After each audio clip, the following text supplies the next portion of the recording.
haven't had a proper job. Nearly 20 years, I haven't had a proper job. And I'm much happier being my own boss. You could learn how to invest in property, stock trading or stock investing. You could learn that. And I think before I ask that question, I would say to you, well, why do you want to do anything? Why do you want to invest in whatever it is? Just look at the way what you can reduce the stress by having an additional source of income that lets you know that whenever it does get too much, you can take a step back in some way. And here's the kicker.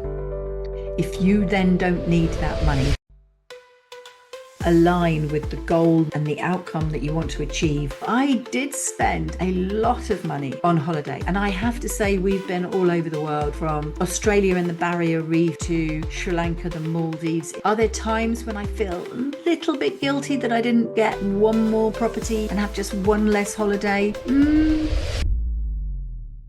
I want to tackle a question I get asked an awful lot, and that is, if I was starting out all over again, what would I invest in, and how would I start my whole portfolio? Would it be property? Would it be stocks? Would it be crypto? Would it be something else? And while this very definitely isn't financial advice, and you need to be completely clear on that and get your own tax advice and your own financial advice, what I can do is share my experience after 20 years of investing in property, looking at the ups and downs of the market, having had a go at crypto, note my language there, and also having had some shares very passively. So if I was starting out again, what would I do? And I think before I ask that question, I would say to you, well, why do you want to do anything? Why do you want to invest in whatever it is? So that's the first thing to think about. What is your goal here? And I don't mean a goal as in, I don't know, I want to buy a house, or I want to pay for my children's school fees, which are all very good reasons for wanting to generate money. But it's actually, what is my goal here? Is it to generate additional income? And that additional income to support my daily life? So more spending money. Is it to generate additional income that I want to put to one side for some other specific purpose, maybe school fees for my children or something to that effect? Or is it something that I am building up for the long term? Now, if you think about those three types of money, there's short-term money, medium-term money, and long-term money. Of course, depending on how old your children are and when you start. So that's the first thing to think about. What money do I want, and when do I want it to come back to me? Because that'll start to tell you about the specific techniques that you could look at investing. If, for example, you just wanted to put money aside for your pension, then you can start to get advice and look at tax efficient ways that you can save money. So often we've got money sitting in current accounts and what we think are savings accounts, but actually when you get in there and you look at the interest, they are very, very low. And there is a real issue with inflation being higher than savings interest rates. And that actually means you might have money that you've put away that you think that you're saving, but that money is actually decreasing in value. And that's a real shocker, and something that you need to go and check all of your accounts and all of the interest that you are getting on those accounts, and making sure that you're doing better than inflation, because otherwise you're saving under false pretenses. And you'll never get a bank or a savings organization come to you and tell you that your money isn't making enough money, and they won't tell you that there are better savings rates, because it suits them not to have to pay that interest to you. So that's the first thing. The other thing to look at is, if you're looking at how your money is performing and you have got it in savings accounts where it is earning a better rate of interest than inflation, tick. But are you making the most tax efficient decisions? Now, in the UK, you've got things called ISAs, individual savings accounts.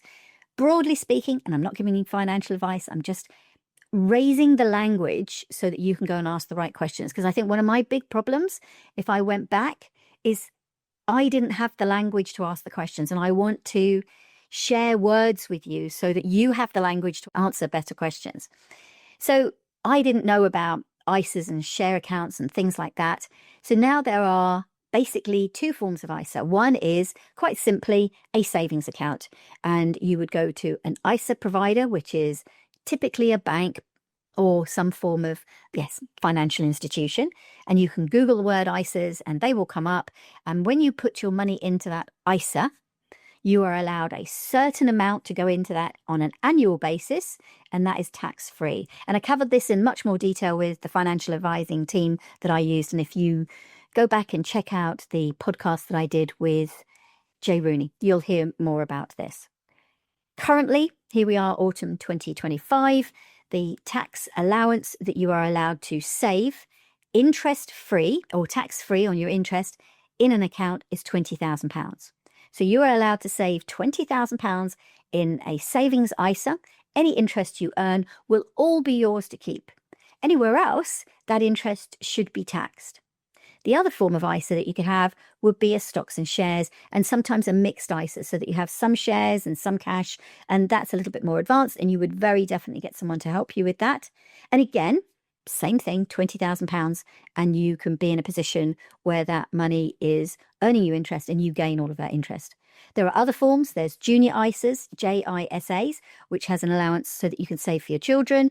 And there are LISAs, lifetime ISAs. And this is a very specific form of ISA, which is where you save towards your first house, and then the government tops that money up. But you're only allowed to draw that money out in very specific reasons. Either that you're buying your very first property, so it's no use to you if we've already got a residential, unless what you want to do is you've got children over the age of 18 and you set them up for them. So that could be a way to actually look at savings, and you might do that on a monthly basis. So you look at your wages, and every month you know that you need this amount for your expenses, this amount for fun, and this amount is what you can immediately divert. On the day that your wages come in, divert that money over to some form of savings account, efficient savings account, and great, your savings will start to stack up.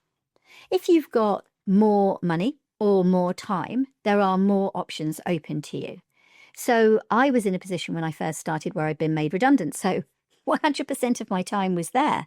And therefore, I could start to look at options where I could leverage, make use of my time more. What I did was I learnt how to invest in property. That was the thing that attracted my attention.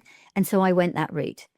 You could learn how to invest in property. You could learn how to do Bitcoin. You could learn how to do either stock trading or stock investing or currency trading or any of those things. You could learn that. But what I would say to you is this requires time. Now, you could be working a Monday to Friday 9 to 5 style job. I bet you still have time to learn. There's all sorts of times that you can learn. I've got a course, for example, that is 30 hours long that you can work on in your own time. So you think how you could fit 30 hours in a week. You might not do it all in 1 week. You could. You could have a bank holiday weekend and bang the whole lot out with a few evenings in the week and get it done. But also you could do maybe 3 hours one morning or 3 hours one evening once a week. Over 10 weeks, you will have been through the entire course. Now, you'll find that there are plenty of courses, plenty of financial resources out there. Example, I've spoken to you about Jason Greystone before. We'll put the link in there, and you can actually go along and find out how to do trading with Jason, and he would be some trusted source that I would go to. You could take that training while you're working, using your time more wisely. So maybe not so much time on the phone doom scrolling, maybe not so much time on the TV. Maybe it's something that you could do with your headphones on, listening while you're on the train or the car journey to and from work. There would be ways that you could fit in education, but you've got to know why. You've got to know why this is important to you, why this is a priority. And it's because you want to make your money work harder so that you can get the outcome that you want. Maybe it's more cash. Maybe it's a midterm project.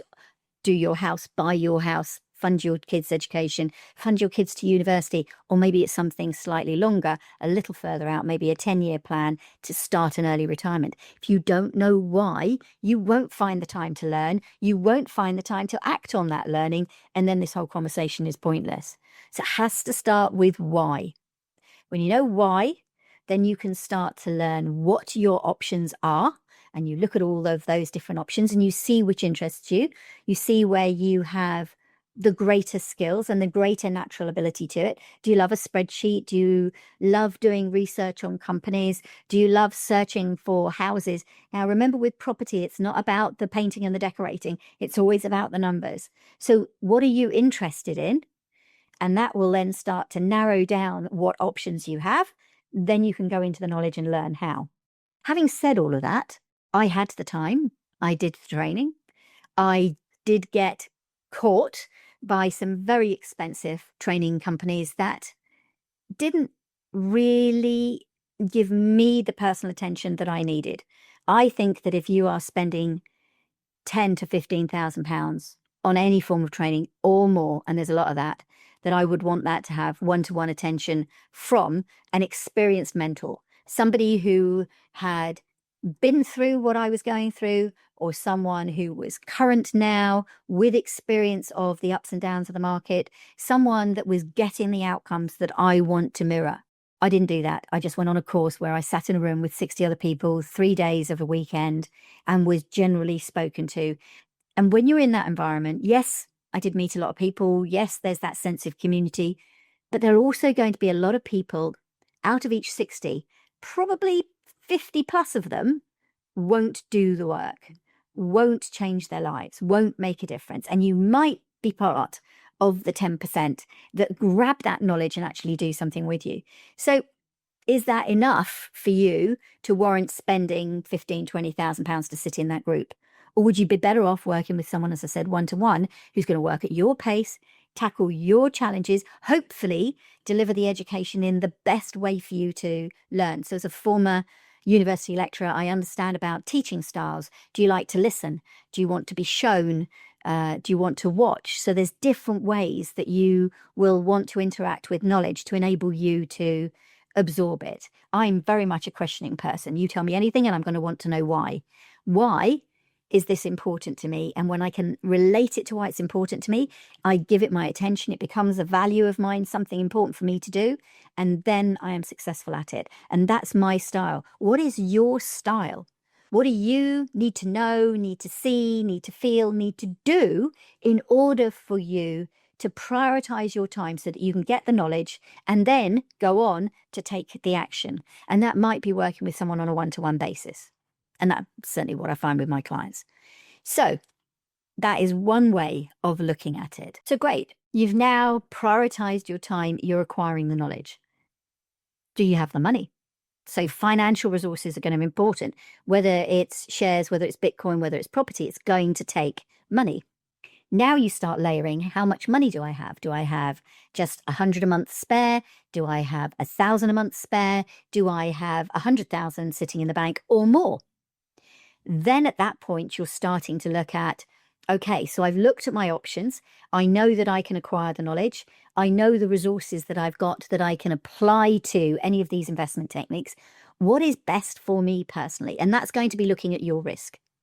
So when I looked at all of these things for myself back in the day, I very definitely had some shares. I was given those shares when all of the building societies turned into banks. It was nice and easy, sat there in account. I didn't have to do anything to it.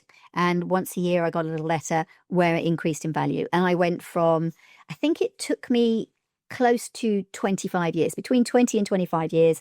I had £2,000 of, I think it was Halifax shares back in those days. Oh, no, it wasn't. It was Abbey National shares. And I just left them there. And then when I learnt a bit more, because they came before my decision to start investing, I learnt a bit more. I realized that just leaving them there wasn't a good idea. So I transferred them over and had them put into an ISA, because that was a better way to store them. And I had them handled by an agent who was looking at managing those shares for me.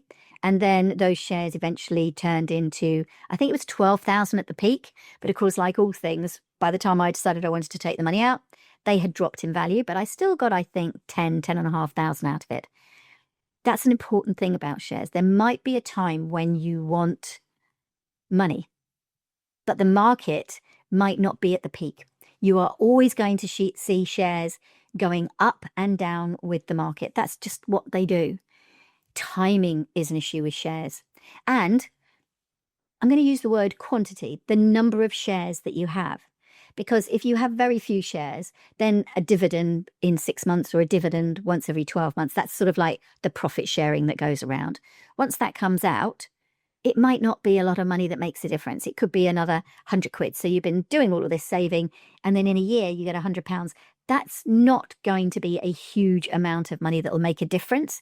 It might make a difference on a very short term. Oh, great, you can buy a few more presents for Christmas or for birthday, but it's not going to enable you to give up work, which is ultimately what all of this is about. Retiring early, whenever that is. So what if you then just kept that money? When you only get a little bit of dividend, you keep that money and you just roll it and you buy more shares and you keep building that way around. That's very good. But what if you've got a bit more money and you feel like you want to split it up? So you can do some in shares, you could do some in Bitcoin.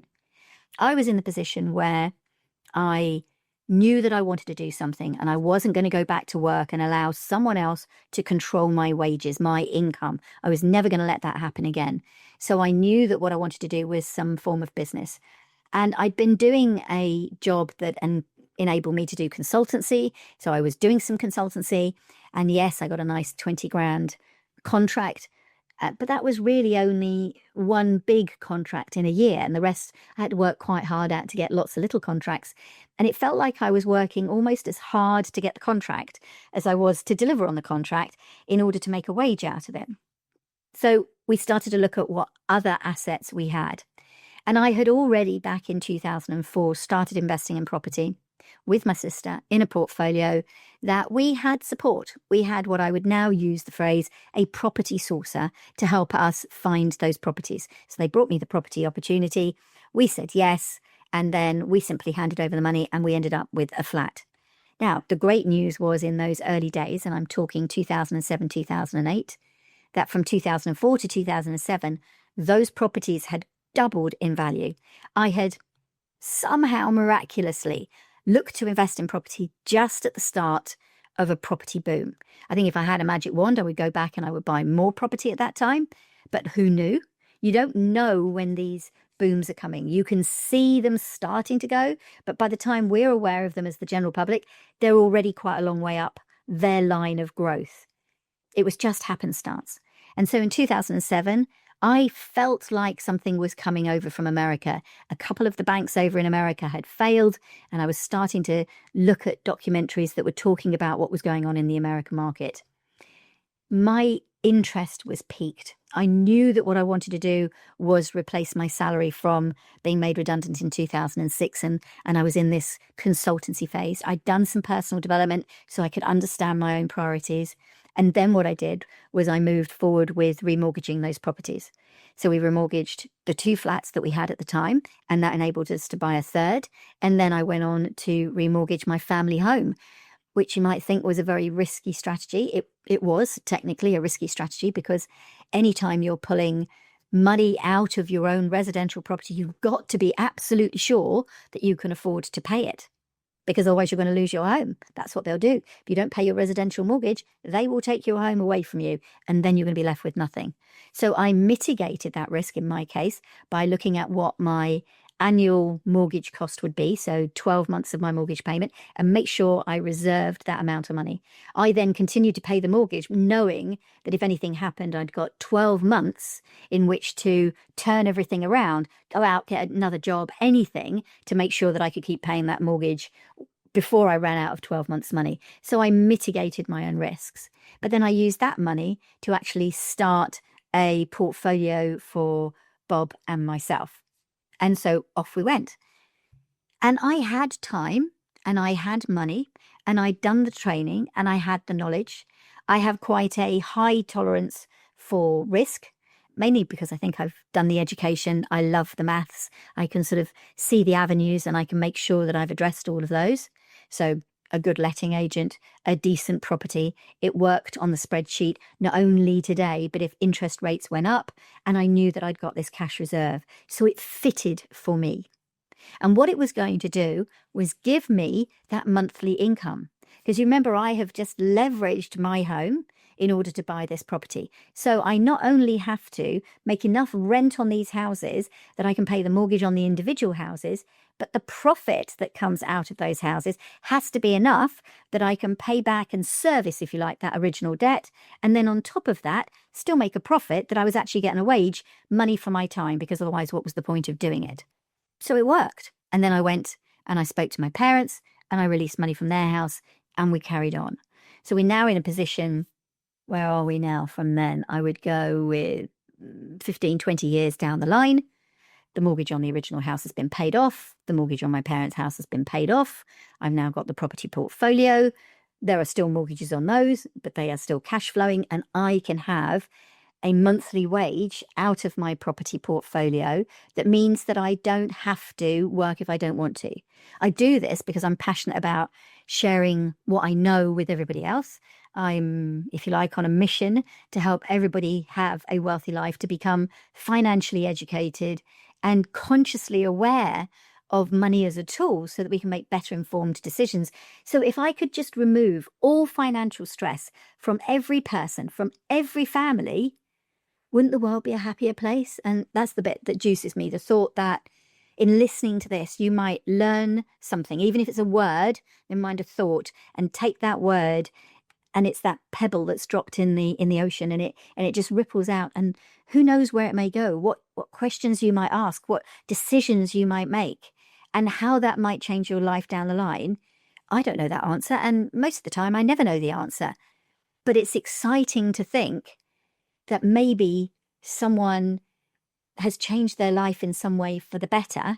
That means some families stay together and some child didn't become a single parent family, or some couples stayed together and didn't go through divorce, or somebody sorted out their finances and didn't lose their house or their home or their flat or any of that.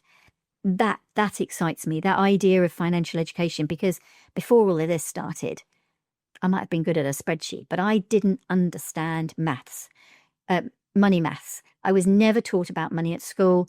I went to university. I've got a first class honours. I've got a master's degree. Apart from one lesson on shares, which really just explained the language of them, never really got us doing it or looking at the market, just talked about it in theory, which is what a lot of university degree is about. I didn't really understand how money worked. I didn't understand interest and inflation and savings and leverage. I don't think I even really heard the word leverage. So I just want to get all of that out there. Coming back to the point, what would I do? I would still follow that same path, because if I take myself back there, I know that I had those 2 properties. I know that I could remortgage them and buy better, and I know, or buy more, and I know that I could release money from the house and buy more and make all of that maths work. If I was going to do anything different, right at the very beginning, we bought some flats, and that's because we had a couple of flats in London. Buying flats in London back in 2004, 5, 6, 7, 8, we were talking about 150,000 for a 2-bed flat. They were very, in inverted commas, very affordable, very much more affordable than they are now. And they cash flowed really well. But that then led me to think that flats in other areas of the country were not my only option, but were a good option. And actually, flats in other parts of the country, unless they're in city centres, are not going to generate the same amount of rent as a house would. So here's a house, here's a flat. Maybe they cost the same amount of money. Maybe they get the same amount of rent. But the house is the house, and the flat is immediately going to have to pay a service charge. So on a monthly basis, there is a percentage of my rent that is taken straight away to go into the management company to deal with all of the externals. Now, you can say, well, my house is going to have a roof and windows and a garden. Yeah, but my tenant is going to take care of the garden. The roof I will have taken care of in the refurbishment, and the same with the windows. And so really all I'm looking at there is putting a family in that are going to stay. They're going to take care of everything from the front gate to the rear fence, left to right. But when I look at my flat, my tenant is only going to take care of everything from the front door to the window outside and left to right. I have to pay into a pot that's going to take care of the roof, the gardens, the path, the fence, etc. And the communal lighting and the communal heating and the communal cleaning and the communal decorating. And so all of a sudden, I wasn't making as much money. And I think the first thing I would do is not invest. I would either invest a few more flats in London because they appreciated beautifully. I would sell them a bit quicker before COVID because they definitely lost value after COVID. And I would not invest in flats anywhere else in the country. And I've still got 3 if you want to buy them off me. Up north, that's fine. I would very definitely, and this is a hard thing here, because one of the reasons that I wanted to invest was to create this monthly salary. Our family position was such that we had plenty of money coming in, and I love a holiday. I want to scuba dive and I wanted to travel the world.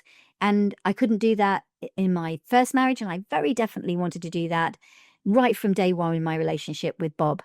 And he liked scuba diving too. And we had a passion for photography. So I did spend a lot of money on holidays. And I have to say, we've been all over the world, from Australia and the Barrier Reef to Sri Lanka, the Maldives, Indonesia, even countries that I wasn't aware of, Sulawesi, obviously Thailand you're aware of, Crete, Papua New Guinea. I've been over to the States, blah, blah. I could just list all over the world that I've been, except really to New Zealand and South America. Do I regret any of that? No, because the thing is, memories are amazing. Are there times when I feel a little bit guilty that I didn't get one more property or two more properties and have just one less holiday? Shall be honest, no, actually. No. I do sometimes question it, but I think on speaking to you now, I would still enjoy the journey. Absolutely enjoy the journey. And you know why? It made me just realize that is I have enough now. I could have not had that holiday and I might have one or two more properties and I might have more money now. But what would I do with that? I'd then still just go away on a holiday now anyway. So what's the difference? I can still have the holiday, and I could have had the holiday then and I can have the holiday now. And I think that's important, is that idea of enough. So you're going to invest and you're going to think about the resources that you have, the time, the money. You're going to think about when you want this investment to reach maturity, not to mature and end, but to reach maturity. Is it that you need short-term money, medium-term money, or long-term money? And for what purpose? Because then that is what drives you forward to find the time to learn, to find the time to invest, to find the time to manage the investment, which is a very, very important part of the process. You can do that going along if you know how much is enough. Because if you know what your income is and you know what your expenses are, hopefully you're going to be in a position where your income's here and your expenses are below. You don't want to be the other way around. You don't want to have more expenses than you have income, because otherwise, go check out the video on how to manage your money in terms of the Smart Woman's Ultimate Guide to Money and Investing, which men can go and listen to as well. You need to be sorting your finances out before you do investing. But let's just say that you are in a position where there is a surplus. You have expenses, but your income supersedes that. Wonderful. Why not have a holiday? Why not look at a lifestyle where, and it depends on what you do work-wise. Maybe you can take a month off. Maybe you can just take 2 weeks off. Maybe you can have two 2-week holidays, or a 2 1-weeks and a 2-week, whatever you want. And think to yourself, right, these are my expenses, whatever number. Let's just say £3,000. These are my expenses, £3,000 a month. That's what I need at the end of it as a net figure from whatever investment. And my goal is to get that. But if I wanted to have a couple of holidays a year, then let me say, I don't know, for 8 grand, let's go 7, because that's going to make the maths nice. So I want to have another £7,000 on top that I can have holidays with. So my goal is 10,000. Sometimes to think about how you're going to make 10,000 a month or 20,000 a month is such a huge leap when you haven't done that first investment. It's very difficult to then drive yourself forward, because you're thinking, goodness, will I ever achieve that? I've got no money coming in. How am I going to get to 10,000? And so I talk about making sure that you have enough. Then you can have more than enough, and you can even have much more than enough if you want to.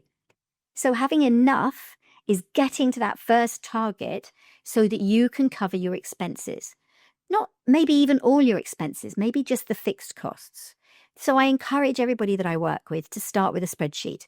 And what we're looking for is how much money is enough to cover your basic expenses. So rent, mortgage, insurance, because obviously you need contents and buildings insurance. And then we're looking at food and utilities and travel to work. Full stop. Not Sky Sports, not Spotify, not Amazon, not even the Wi-Fi at home, not your mobile phone. Maybe I could be persuaded if you need your mobile phone for work. No meals out, no takeaways, no going to the cinema, no fun, no nothing, no clothes. The basic expenses. So if we stick with that number for 3,000, maybe your basic expenses, mortgages, utility, all of that sort of stuff, maybe that comes to, what should we say with food, 2,000 a month? 2,000 a month is quite an achievable target compared with 10,000. So now what you can do is you can start to think and go, how can I make 2,000 a month? And you can reverse engineer it. How much do I need in savings at a set savings rate to give me that amount of interest a year? So, I mean, we're talking about 24 grand, so it's going to be a big pile of money. You're probably talking in excess of 500,000 if it's just sitting in savings accounts. So what if I could make that money work harder? Where can I leverage it? Well, you could gamble some of it with Bitcoin, which will go up, but can come up and down on its journey. You could learn how to do trading, and you could look at doing that. You could invest in shares using maybe your ISA. Or what I did was I then looked at properties, and I just wanted to have something that was simple, that wouldn't take too much of my time because I've got other things that I wanted to do. I didn't want to create a full-time job. So I looked for simple buy-to-lets where I could stick a family who would take care of a decent home where they wanted to live and they wanted their children to be able to go to school. Perfect. I was quite prepared to accept 300 a month minimum, that's my minimum, per property based on the mortgage being paid, the letting agent being paid, and then the insurances and everything would come out on an annual basis. So a minimum of 300 a month. That's 3,600 a year. 2 houses, I've got the holiday. So whatever my target is, if I can go 2 houses more, I've got my holiday. And therefore, I just need to know how many houses do I need to get to that 2,000. Well, if you said, for example, that it was 2,100 and we keep to the 300 number, I need 7 houses, 7 simple little brick buy-to-lets. And if I add another 2, then I can have the holidays I want as well. So 7 gives me enough. 9 gives me more than enough. 10 will give me much more than enough. Perfect. Now I've lined everything up in terms of the numbers. And you know I love a number. I've got my goals or targets or things that I'm aiming for. I've worked out how I can take my money and I can leverage it. Yes, you've got to have the cash to put in to buy those 7 houses. But I'm not talking about buying them all tomorrow. I'm about buying them over a period of time. Yes, there was a time when I was buying on average 1 to 2 houses a month for myself and for clients. But you don't have to go that fast. And in actual fact, I would say buying 1 property at a time. Occasionally, when you get a bit more experience, maybe buying 2 at a time, just makes it a manageable investment, both financially, but most importantly, your time and your sanity, because you're still working, quite probably working full time. When you've got enough money, when you've got that additional 3,000, now you can start to go, well, look, here's my wages based on me working 5 days a week. If I get 3,000 a month coming in from property, and I maybe only count on 2,000 of that because what if? You never want to count on all of every single penny. What could I do with £2,000 a month? Could I buy myself out of work? Is that enough to buy me 1 day a week out of work? And if the answer is yes, all of a sudden you now have 3-day weekends. You have a 4-day work week. You have an extra day a week in which you can then think, what do I do? Do I want to earn more money? Can I take what I do in my day job? Can I go off and do that as a consultancy? Can I learn a language? Could I maybe have long weekends and go traveling? Could I learn more about either the investment technique that I am using or how to advance my investment technique? So when you come back to that question of what should I invest in first, the answer, frankly, is it depends. It depends on what you want to get out of it. It depends on how much time you've got. It depends on how much money you've got. It depends on how much knowledge you've got and how much time you're prepared to put into getting the knowledge that you need so that you can invest. But what if at the end of it, maybe it's going to take you 5 years? Maybe it'll take you 10 years. I don't know. I've got clients that are achieving this in 3 to 5 years where they're in a position where they can start to make different decisions about their lives. Now, I'm not saying that you're going to just jack your job in at that point, but you're going to be in a position where you can go, I'd like to make some different decisions.